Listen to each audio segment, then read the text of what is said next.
Hey guys, I have missed you, and I know you have just really missed algebra, right?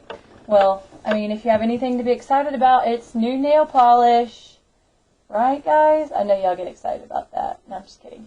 But Miss Gore hooked me up some awesome nail polish. I'm so excited. Figured that would make my videos more interesting. So, let's see what we're supposed to be doing this week in our packet. So, right now, let's just do a little check here. Let me get my colored pens. You should have done pages A, B, and C. Okay. And this week, you're going to watch this video. Check. And then do page D. Alright. So, that's what we're doing. We can mark this out. This isn't right anymore. Okay. So, ooh, I do have an exciting announcement. Guess what? This is going to be so exciting for y'all. Ready? Go down to week 5, and I want you to mark the first 2 bullet points out. Okay? We're not doing any new lessons that week. That is a week reserved for you guys to get your packets finished and in to me. If they're going to turn them in at the school, then turn them in there. If you're going to submit the Google Online answer document, which is already up on Google Classroom, submit then. You can submit it whenever you want, actually. You can go ahead and finish all this week, all the way A through J, pages A through J, and submit that Google form, and you'll be done with algebra. Yes, I know. It makes me sad, but just proud of you. So, since you don't have to do K and L, you can mark through those pages. Let's see. This is L, this is K.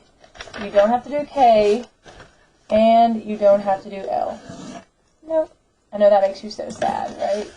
So you could tear that back page off if you wanted to, but no K, no L. So here on the answer document,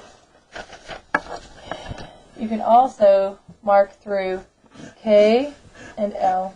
We're not doing those. Okay? Yay! Alright. So we do need to do page D this week. So let's look and see what D is over. C and D. Okay.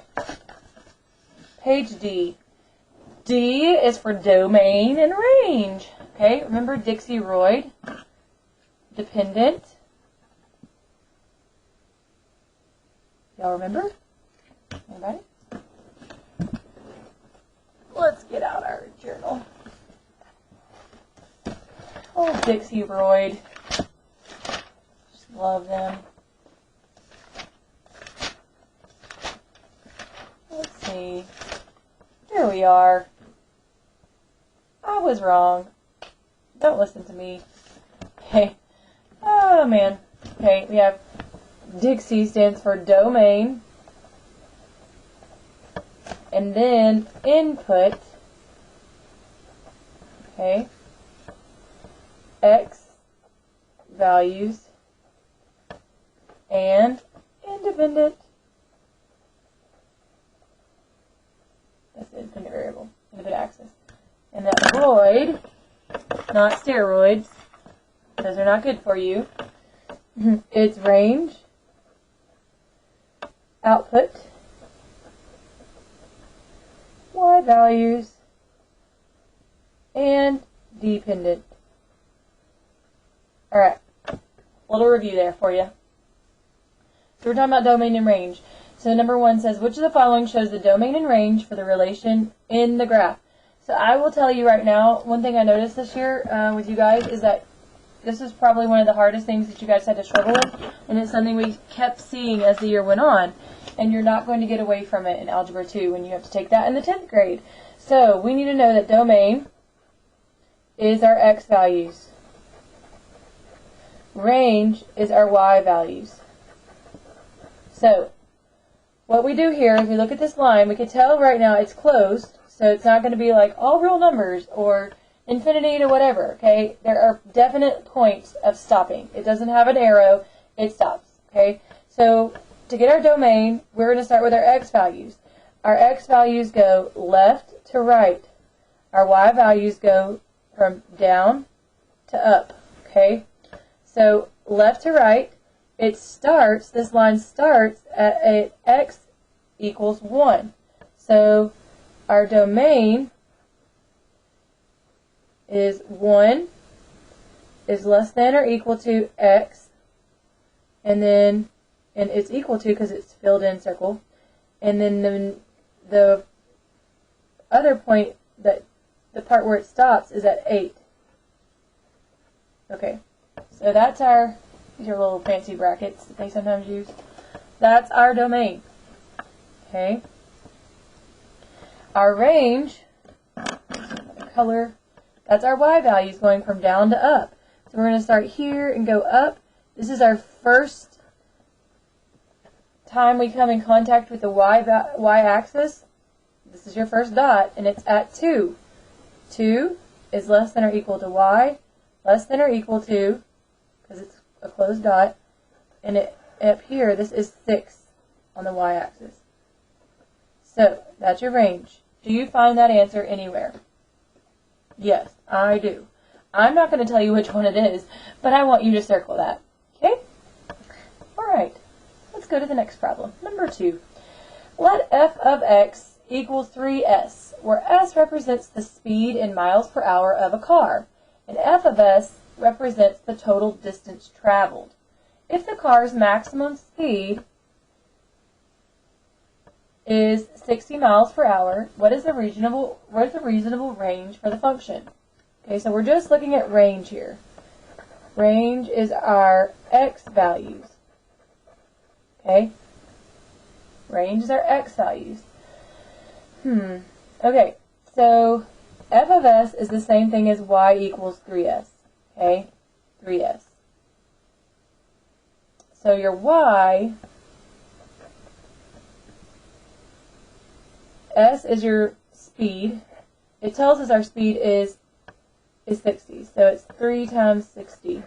So your y goes all the way to 180, right? Because that's 180, 3 times 60. Alright, that's your y. Now your x, let's talk about a car. Okay? So what is a car? Can a car have a negative speed? No. I'm sorry. I told you wrong. Your range is not your x value. That's your domain. Your y range is your y values. And your y is 3 times 60, 180. Okay? This is what it's telling you here. So that's the top. That's the top speed. It's going to be the top. Okay? And your y is, and it can't be lower than 0, because you can have a negative speed in a car. You start at 0, and you go all the way to 180. That's here. Okay? So, what would be the answer here? I think you probably see it, and you should probably circle that. Make sure you didn't just put 60 because it says it's 3s. 3s, and s is 60. That's your speed. Alright. Number 3. A clothing factory has a store which sells items that have imperfections at a reduced price. Okay?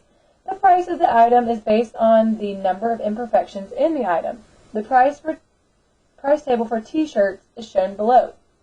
Alright, so let's go ahead and label our x and our y. These are your x's, these are your y's if you were to graph this. So, here are our choices. The data is discrete, the data is continuous, discrete, continuous. Woo! Those are words we haven't seen in a while. So that means that we need to go back to our journal. Let's try to find that. Discrete and continuous. Linear, nonlinear. Looky here. Continuous. Continuous data is an infinite number of points that are connected on a graph. Discrete data. Distinct points that would not be connected on a graph. Okay, so let's look at this chart. If we were going to chart these, would they be connected? Would it be a line? It would help if I had a calculator, but I'm just going to draw. I'm going to sketch this out. This might be rough. Okay. Okay. My x is 1 to 5, so 1, 2, 3, 4, 5. And my y's go from 6 to 10. So I need to have at least 10. 1, 2, 3, 4, 5, 6, 7, 8, 9, 10. Okay. So I'm going to sketch these points. 1 and 10. That's 1, 10. 1, 10. 2 and 9. 2 and 9.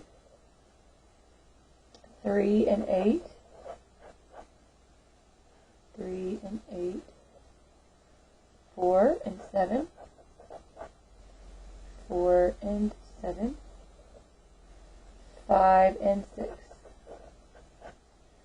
5 and 6. Okay, so these could be connected in a line. So we're going to call this continuous. So we know it's not A, and we know it's not C. It's continuous. They all connect in a line. Okay? It's continuous. So now you need to figure out which one it is. Is it the one that has a range, which is your x values? Okay? Range is your y values. Do the same thing again. I have to ask myself. Range is your y values. Your y is from here to here. So the bottom y value was here. This didn't count. That's at 6. The top was at 10. So could you figure out the answer? I hope so. I'm not going to tell you what it is, but you should be able to figure out if it's B or D. And then number 4. What is the range of the function f of x equals negative 2x plus 5 when the domain is negative 5, 5? Okay.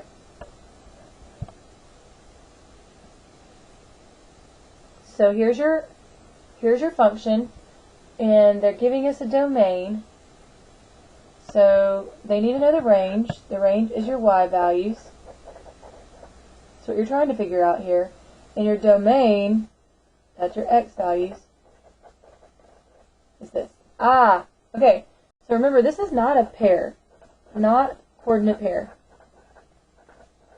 not a coordinate point. This is it's a range. This is your domain. These are your domains. Okay, not your range, your domain. So what it's telling you is on the x-axis, it starts at negative 5 and it goes to 5. And this is your x. Okay, that's what this means. So we can go over here. These are both x values. X. Okay, these are both x values. This is not an x and this is a y. These are both x values because they're both domains. What we're going to do is we're going to sub them in here for x. We're going to get 2 answers. Okay? So the first one we're going to do is negative 2 times negative, we're going to sub in negative 5. Negative 2 times negative 5 plus 5. So that's going to give us positive 10. Oops. That's very confusing looking. 10 plus 5 is 15. So we know 15 is one of them. Now we can sub in 5. Negative 2 times 5 plus 5. You should be able to get that. And that is going to be negative 2 times 5 is negative 10 plus 5 is negative 5. Okay, negative 5.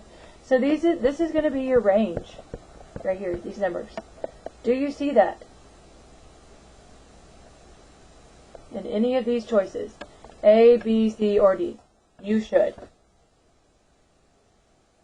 So please circle that answer. And we're done. Remember, tomorrow we're going to be Zooming at 3 o'clock. Tomorrow meaning Tuesday at 3 o'clock. If you're watching this on Tuesday, we're Zooming today. If you have any questions about this or anything we did last week, and I might even be open to trying to answer some of your questions on what we're doing next week or the following week. So this is what I want you to do this week, is just this page, and that's it. And then next week we're doing pages E and F. Okay? And I'll see you back then. See you on Tuesday at 3 o'clock for Zoom. Bye, guys.